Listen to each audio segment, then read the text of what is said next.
paying a higher percentage of those bonds to interest, and a smaller percentage would be going to the projects. And the tax rate would increase a little bit too because of the interest rate hike.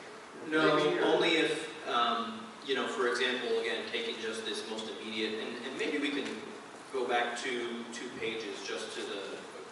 Or if the same projects were and you issued at a higher rate. Right, then we would...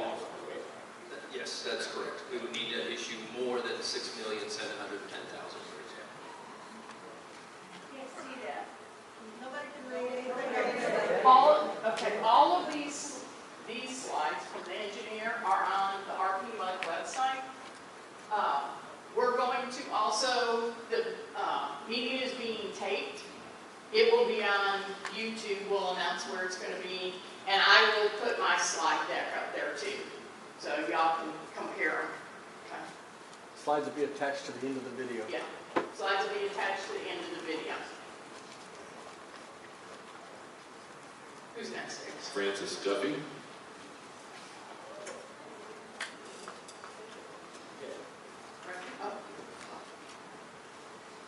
So what happens when all these repairs are made? What kind of maintenance program is going to be included to make sure that everything is still working in order 10 years from now, 5 years from now, 3 years from now? So your general manager right now, Richard Ramirez, performs all the maintenance in the district, and he kind of works at behest of the board to make the repairs as they see fit. Once we have made the repairs necessary to bring the district back up into what we would deem a good, consistent working order, we like to do with our districts is do regular maintenance checks for periods of time. So we would get on a schedule of, you know, whether it be one subdivision, every other year that we would re-inspect the sanitary lines to make sure things are working appropriately, things like that. You saw on here on my report, I talked about the fire hydrant and valve survey. Right. It's typically recommended that those happen every 2 years to evaluate. You know, the first time you want to know that a fire hydrant doesn't work is when your house is on fire. So. Right. You need the hydrant to work when it's down. So it would be on a regular maintenance period with Richard that we would put together as a long-term maintenance. Okay, thank you.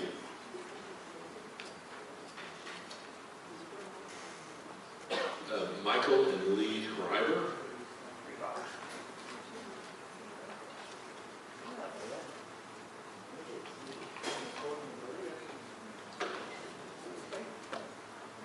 I guess mine's more of a comment than a question, but I know the repairs needed. My mom, who's left now, but she had the sewer overflow and crap running down the ditch, literally, and all that runs out into the St. Jacinto, correct?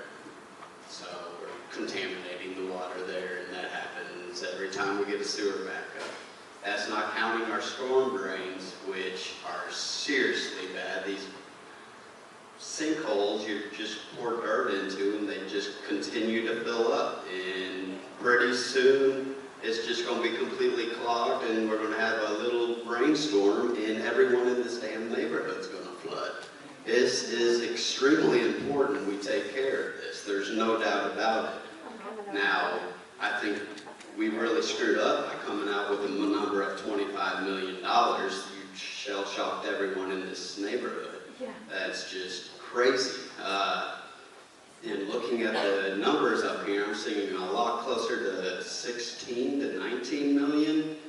So we've got, what, 9 to 5 million just sitting there waiting to be used, and you're using it as a catastrophe. Well, if we just spent 16 million on all these repairs, what catastrophe are we expecting?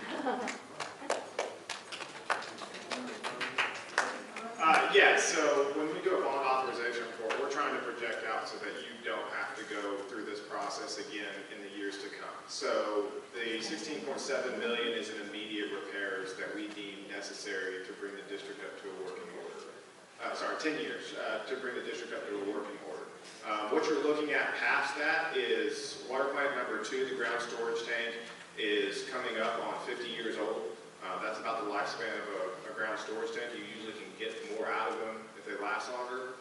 You're looking at water wells, and we're still talking 20, 30 years down the road at this point. We're not talking about in that 10-year time span, but we don't want to come back to the board on a regular basis and say, okay, you need new bond authorization, so that we have to do this meeting every 5 years and talk to you guys about it all over again.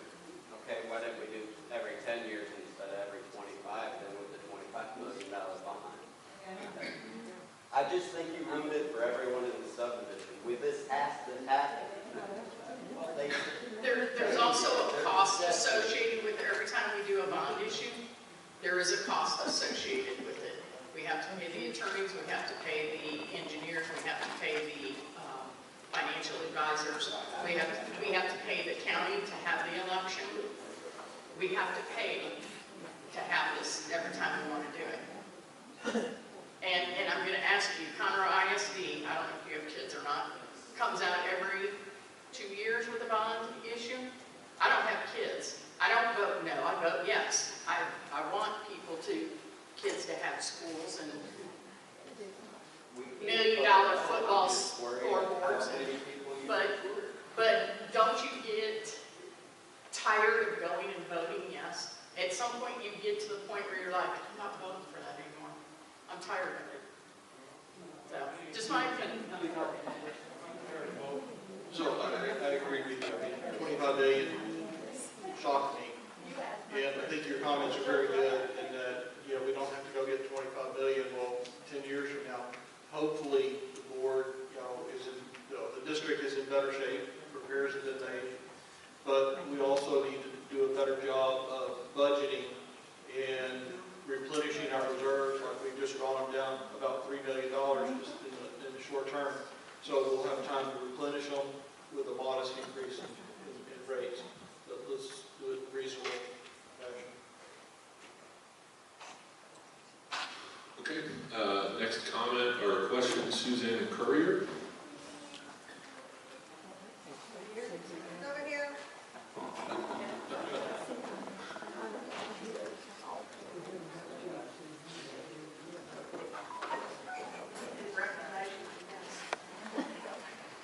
Hey there. Actually, I can probably speak really loud there if you could actually hear me. I'm going to go more what the last guy was just talking about. And somebody back here was talking about 500-year floods never going to happen again, are we? We had a flood, Memorial Day flood, and we had Harvey. Every time I see a flood, I see stuff getting destroyed in this neighborhood. My house flooded. I don't know how many people here whose house actually flooded. I'm getting sick of it. My question to you guys is, what's under Charleston? And if it is fixed, do we even know what's under Charleston? And if it is fixed, do you think it will help the neighborhood with the actual flooding itself? So one of the main issues with y'all subdivision is the backup from the river and Lake Conroe dumping water onto you guys. One of the key elements to help with the initial stages of flooding is to get the water out of your facilities as fast as possible. If you do have some restriction, it could cause a uptick in damage, but to overall fix the flooding issue is more involved with the San Jacinto River Authority and the Conroe. What's under Charleston? We are working on a storm sewer system under Charleston. There are a couple of storm sewers under there, but I do not know the specifics of it. We're still trying to evaluate. You have the old map? Okay, that was it. Thank you.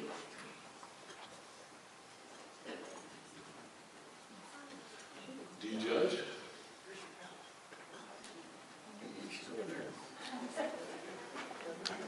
She's faster. That's okay, you're fine. I do agree with this bond issue. I'm all for it. At least you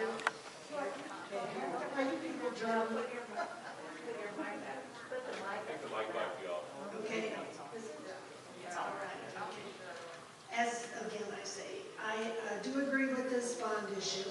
I appreciate us having these engineers doing it, and they can do it fast. This is not not a big subdivision, and they've been doing it for a while. So I'm pleased with that, and I appreciate everything being done by our attorneys and by the money man and whatever. And our board has been really great on this. But I do have a few questions, I guess mainly for Gerard.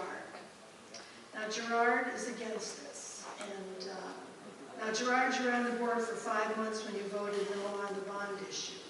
How many meetings have you been to before you were elected? I've been to several. I don't have an exact count. It wasn't a large number.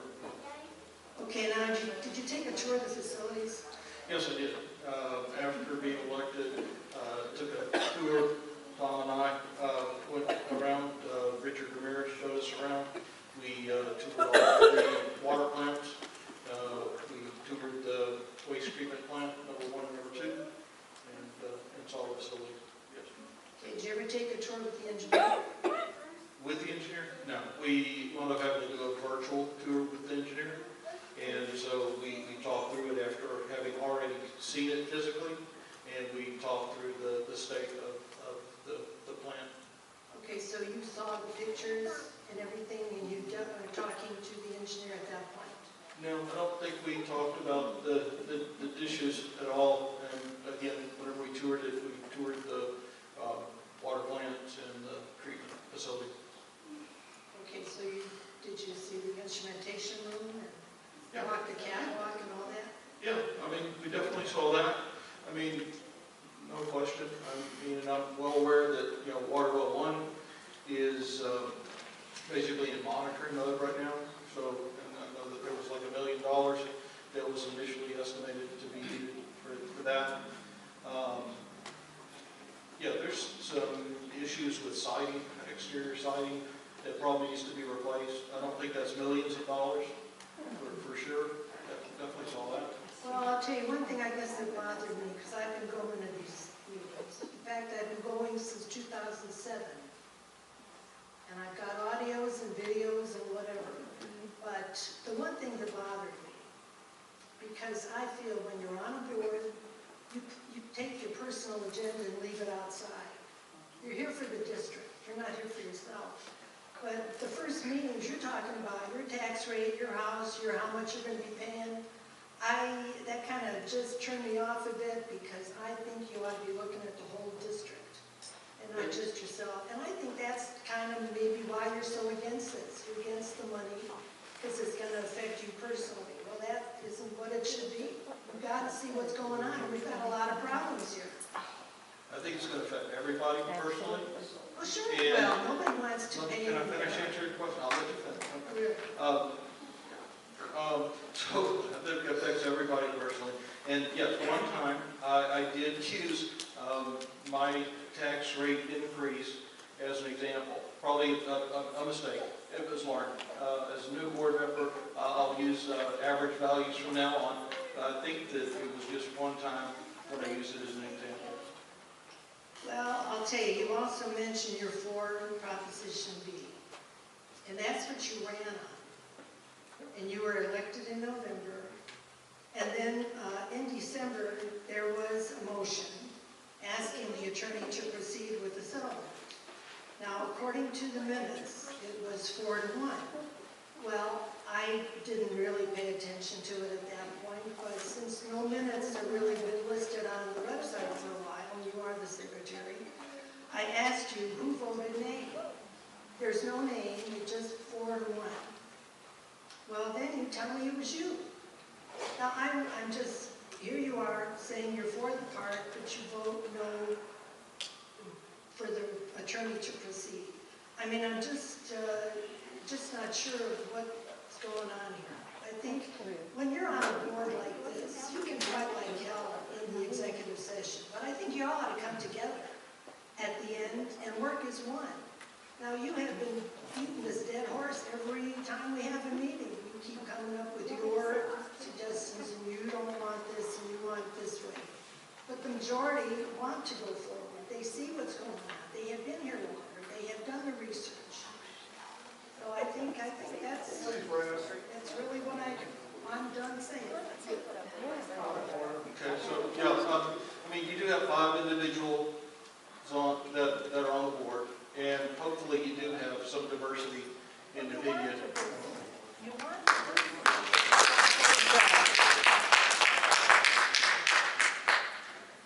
So as far as the voting, yes, I voted against Prop A. I'm not sure I completely understood your question, because I don't think I switched it at all. I'm what? On the bottom, for the park or what? Which one? For the, okay, so, yeah, this is, okay, so there's a couple of things, and I have to be careful with what I can say. First of all, not by my choice, the 2 propositions were lumped together for a vote. So I voted no against those going for that, but I am for Prop B. If they would have been separate in the board meeting, I would have voted for Prop B. But because they were together, it's $25 million, yes, I voted against that. As far as the meeting minutes go, back in late January, that was discussed with the president, and the president let her wishes be known that now be handled by Richard Ramirez and Smith, Murdahl, Davis, and Little, and they are handling them since then. And so that's where the delay has been. I offered to continue to do the minutes. I requested recordings of the meetings. They were not available due to technical issues, or they couldn't find them. So at that point, yes, Smith, Murdahl, Bonham, and Little took over that. The next speaker is Floyd Colley.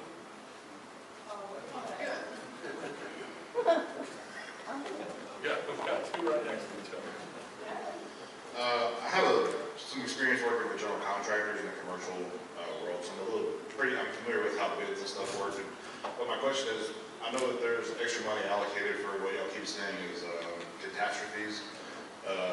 When any of this work is being done, are any of these contractors, they going to have any kind of warranty with any of the gear, like electrical components for pumps, hardware, like any of the piping? Does that have any kind of warranties, craftsmanship warranty? Because, I mean, that is a real thing. That doesn't exist. So if that extra money is allocated for it, I mean, how long are those warranties, and what do those look like? Now, when you're hearing catastrophe or future projects, that's not a current project that just went bad in a year. Those are different projects that might come later, or natural disaster, something like that. All the construction contracts come with a 1-year warranty per the contract. Some of the equipment in the plants, the specific manufacturer may have a longer than 1-year maintenance period, warranty period, but that is the minimum, is a 1-year warranty. Okay, so it does have warranty, but so then we're still trying to allocate extra money, I don't know, $9 million or whatever the number was said, approximately, for unknown, unexpected disasters on stuff that's already been fixed, renovated, and repaired. Well, no, not necessarily. I mean, the things that you saw in the 10-year CIP, those were projects that were expected to be required during this first 10-year period. That's not replacing every single pump, piece of equipment, pipe in the ground in the entire district. The additional money are just additional bonds that would be adequate funds there for future projects. It may be, there may have been a water well that was not included in that first 10 years that goes out down the road. It could be ongoing projects at the wastewater plant, and those pumps only last so many years. 15 years from now, the pumps you put in the ground now may go out at that point. Drainage may continue to collapse in other areas. You have to repair those. So what is the percent being repaired? On these 16 million, if it's not fixing everything in the neighborhood, what's the percentage of pipes you're repairing? Are we only repairing 25% with this? No, sir. I based off historical information from the district, and so sanitary was 75% that we would find in disrepair that would need to be replaced. Storm sewer, I had it 70% just because of the age and the failure of the district. So Yes. Next question, Gloria Jones. Okay. Yes, ma'am. Thank you. Sam Jones? Yes. Oh, sure. No problem. Amelia Baker? He left. Okay. Let's see here. Jack Kurtzinger? Yeah. Bring it up.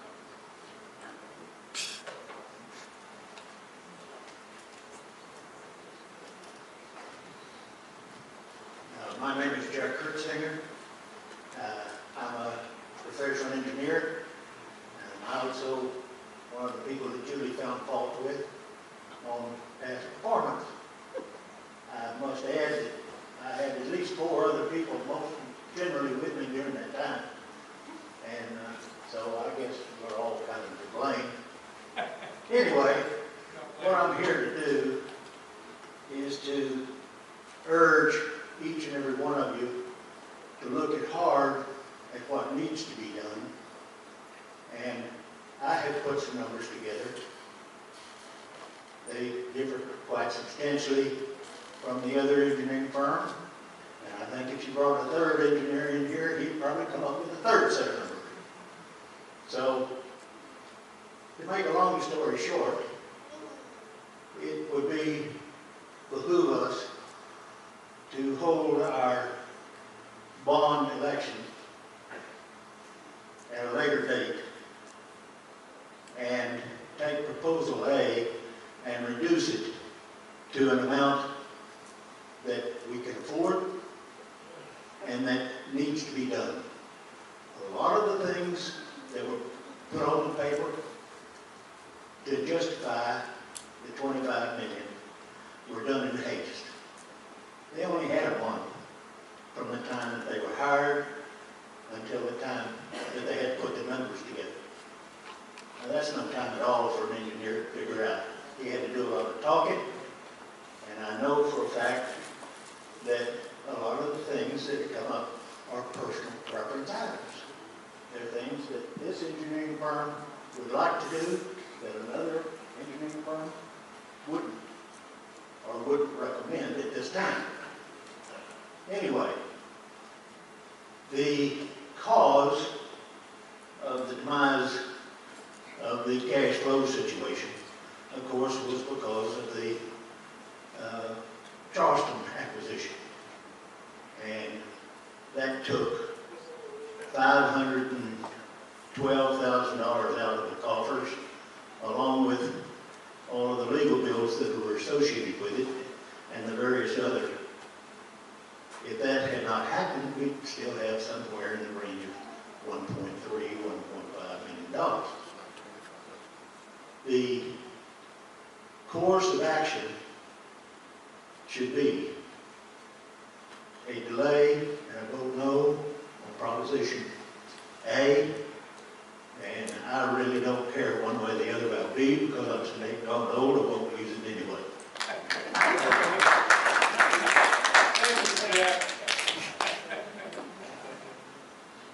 Bruce Cream, 573 South Carolina Park. I could have gotten all those letters wrong. 573 South Carolina Park. 573 South Carolina Park.